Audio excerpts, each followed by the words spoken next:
Oh, there's a nice smell too. That rubber smell.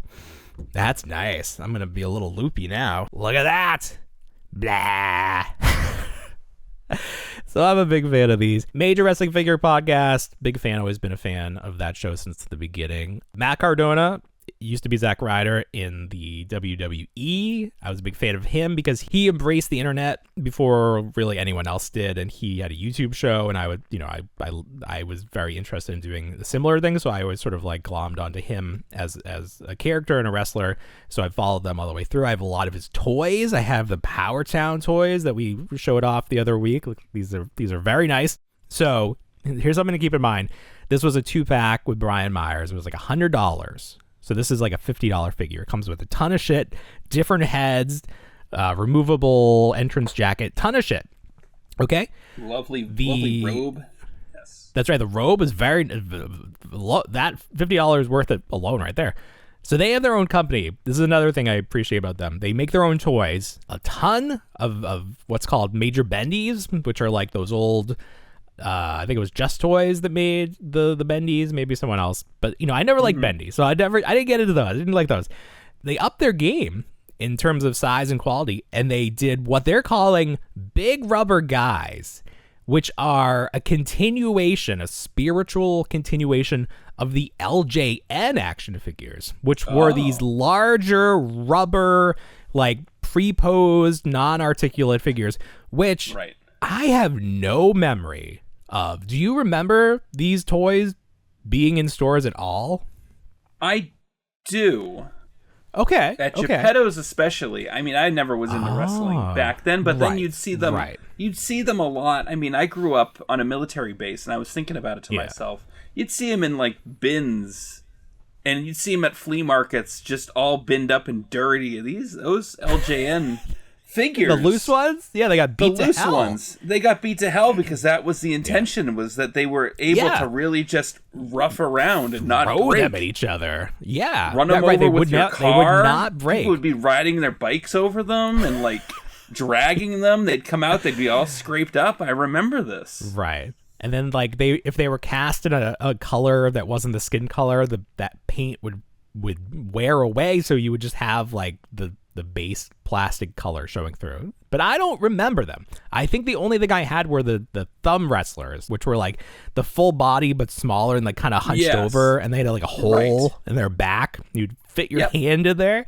I think I had a few of those, like Big John Stud, I can remember. But anyway, Major Wrestling Figure Podcast, they started their company. It's now called Major. And they're doing Big Rubber Guys, which is their fun, like, branding, which because they can't say LJN, but like you say Big Rubber Guys, I guess that's just what you call these toys, like those Big Rubber Guys, which I think is very smart. I think that's great branding.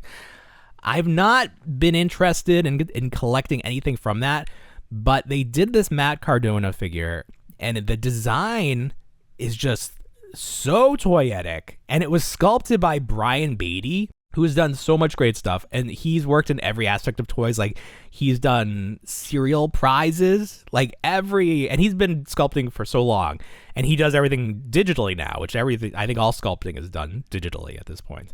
But he made this Matt Cardona, and I was like, I gotta get one of these. I want to check them out. So I got it.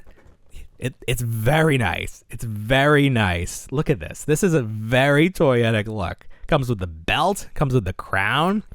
So this is my first experience with a Big Rubber Guy. The packaging is made to be resealable. So it's only got like little fringes on the corners of the plastic. So you can peel, you can slide the backing right out without cutting tape or doing anything. And then it's got the clamshell inside. Peel that out. Oh, there's a nice smell too, that rubber smell. That's nice. I'm going to be a little loopy now. Take that out. Give me a second to recoup. Oh, there's the belt. The belt's got a little piece of tape to hold it in place, but you can, if it falls out, which actually mine showed up, the belt was out of the tray, but you can put it right back in. Look at this. This is a big guy. That's a big guy. So let me compare this to the PowerTown. See, he's even bigger than him. Look at that. Wow. Look at that. He's just a big, thick toy. Big rubber guy. And he's a big rubber guy, and he's bendy a little bit. It's not like it's intended to bend, but it's made of a softer plastic where it's not gonna, like, if you dropped it, it wasn't gonna crack, not gonna shatter.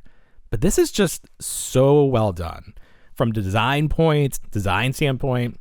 And then it comes with a belt that fits around his waist and has a nice clasp. I actually really like the way they did the belt. It's one piece of rubber. It's not like it doesn't have plates or anything, but it looks so flat, which is how the belts are supposed to look.